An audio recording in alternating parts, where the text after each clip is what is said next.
A big step for manufacturers as they get to save a whole lot of money. Local manufacturers are welcoming the move to eliminate certain custom fees, saying this will help them to save big bucks and offer more jobs.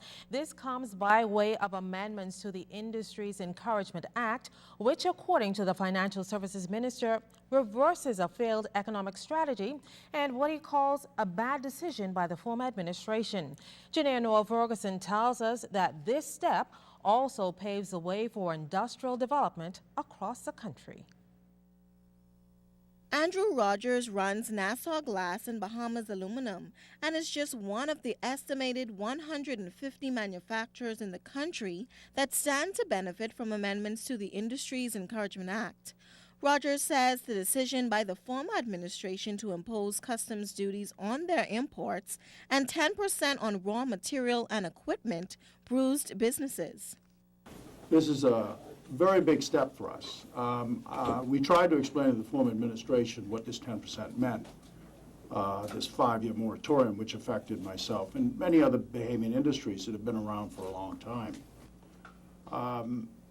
It was very detrimental to us. It really hurt us. It hurt employment. I personally had to relieve staff of their jobs. Rogers, who is also the chairman of the Manufacturing Association, says the amendments amount to significant savings.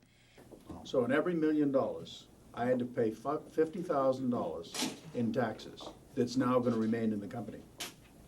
That's a lot of money for every millions of dollars that you have in your sales. I mean, if you're doing $4 million, that's $200,000. $200,000 is a lot of money to remain in a company for further expenditure. Bahamian manufacturing companies can look forward to significant savings thanks to the removal of customs duties. According to Minister of Financial Services, Mr. Ryan Pinder, the benefits will include expanded businesses and more job opportunities. The consensus of the manufacturing community is that 10% will be reinvested back into their company for expanded growth, for more efficient operations, which will create more employment and more revenues for those industries, which will create more business license fees and other indirect taxes that those manufacturers pay.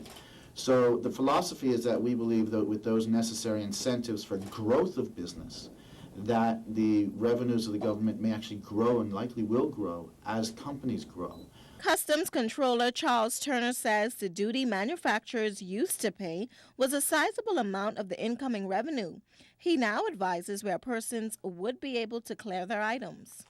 The area of the Customs Department where these goods, in Nassau, where these goods would be exempt is the aided industry section. And so the importer of the raw material is to submit its customs entry there, where it would be approved by the officers in that section. Following that, the entries are forwarded to the entry check-in, where it is checked. And now, because of the amendments, Rogers, like many other manufacturers, will be able to rehire staff and expand his business. Janae Noel Ferguson, ZNS News Network.